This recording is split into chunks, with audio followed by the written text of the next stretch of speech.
दोस्तों नमस्कार।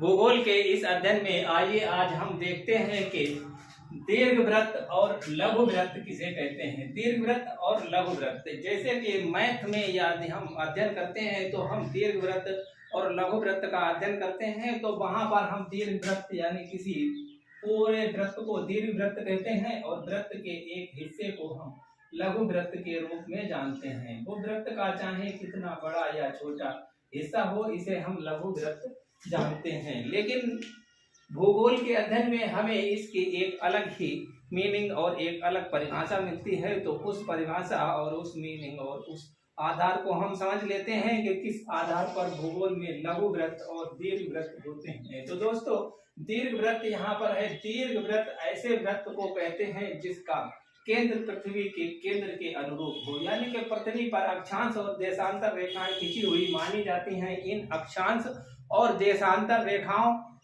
का यदि केंद्र पृथ्वी के केंद्र के अनुरूप हो तो उस वृत्त दीर्घवृत्त कहते हैं। यदि पृथ्वी पर किसी देशांतर या किसी अक्षांश का केंद्र और पृथ्वी के केंद्र के अनुरूपता पाई जाती हो, यानी कि एक ही पॉइंट पर दोनों के केंद्र हो, तो इसे दीर्घवृत्त कहते हैं। और इनकी संख्या जो है हमारी इस पृथ्वी पर अनंत हो सकती है। और एक दीर्घवृत्त में प्रत्येक देशांतर रेखा दीर्घवृत्त की आधी होती है, यानी कि अक्षांश रेखाओं में तो हमें विषुवत रेखा ही एक दीर्घवृत्त प्राप्त होता है, लेकिन अक्षांश देशांतर रेखाओं में ये सारी देशांतर रेखाएं एक दीर्घ अर्धवृत्त होती हैं, यानी कि एक दीर्घवृत्त का आधा होती हैं। यदि 0 डिग्री अक्षांश रेखा के सामने की 180 डिग्री अक्षांश रेखा को आपस में एक साथ देखा जाए तो वो एक दीर्घवृत्त होगी। इस तरह से ही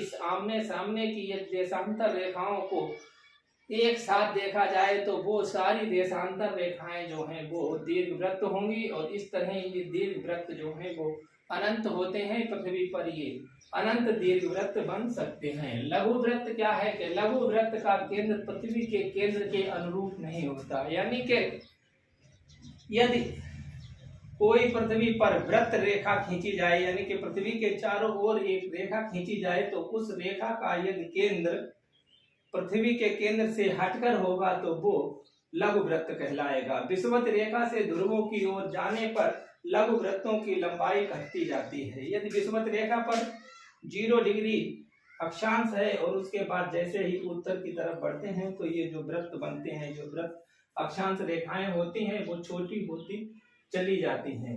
विषुवत रेखा को छोड़कर अन्य सभी अक्षांश रेखाएं लघुवृत्त होती हैं, यानी कि विषुवत रेखा ही एकमात्र ऐसी रेखा है जिस अक्षांश रेखा का केंद्र जो है वो पृथ्वी के केंद्र के अनुरूप होता है। बाकी सभी का केंद्र जो है वो हटता हो चला जाता है। और इस केंद्र से जैसे जैसे इन रेखाओं का यानी इन वृत्तों का केंद्र दूर होता चला जाता है, वैसे ही वृत्तों की जो गोलाई है यानी कि वृत्त जो है वो छोटे होते चले जाते हैं। वृत्तों की लंबाई छोटी होती चली जाएगी।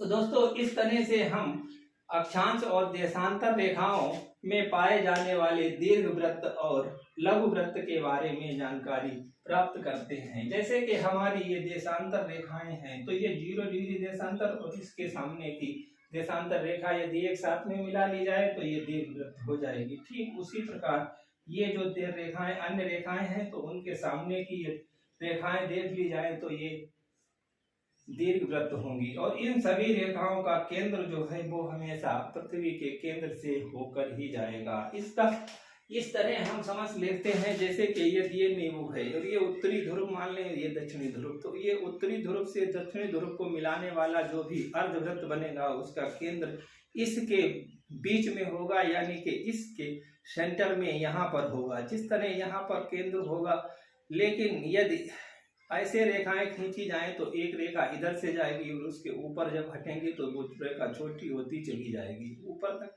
ये छोटी होंगी तो ये लघुवृत्त कहलाएंगी। और बीच का ये विषुवत रेखा के अनुसार ही एक दीर्घवृत्त होगा, क्योंकि केवल विषुवत रेखा का ही केंद्र जो है वो इसके केंद्र में होगा, यानी इसका सेंटर और इस वृत्त का सेंटर एक ही है। तो इसलिए ये जो है हमारा दीर्घवृत्त है, लेकिन इसे अगर आगे बढ़ाकर और काटा जाए तो वो जो वृत्त बनकर दिखाई देगा, यानी कि जो इस तरह सर्किल दिखाई देगा, वो सर्किल छोटा होगा, इस सर्किल के से छोटा होगा, इसलिए उसे लघु वृत्त कहते हैं। तो दोस्तों इसी तरह यदि विषुवत रेखा से हम काट देते हैं तो ऊपर का ये जो आधा हिस्सा मिलता है इसे उत्तरी गोलार्ध, और नीचे का जो आधा हिस्सा मिलता है उसे दक्षिणी गोलार्ध के नाम से जानते हैं। अब यदि इसे इस तरह से काटा जाए, यानी कि इसे 0 डिग्री से लेकर और 180 डिग्री देशांतर के अनुसार एक सर्किल बनाते हुए यदि उसे काटा जाए तो जो भाग पूरब का होगा उसे पूर्वी गोलार्ध, और जो पश्चिम का होगा उसे पश्चिमी गोलार्ध कहते हैं। तो इस तरह से हम पृथ्वी के बारे में स्थानों का निर्धारण करते हैं, और विषुवत रेखा, अक्षांश रेखाएं और देशांतर रेखाओं के अनुसार ही हमें समय और स्थान का ज्ञान हो जाता है। तो दोस्तों ज्योग्राफी के अध्ययन के लिए ये बहुत ही महत्वपूर्ण चीज है। तो मिलते हैं अगले टॉपिक के साथ और एक नई जानकारी और एक नए कंटेंट के साथ। तब तक के लिए देखते रहिए हमारा चैनल, और हमारे चैनल पे बहुत से वीडियो ज्योग्राफी से संबंधित, मैथ और इंग्लिश से संबंधित आपको मिलेंगे। तो मिलते हैं अगले वीडियो में, तब तक के लिए जय हिंद।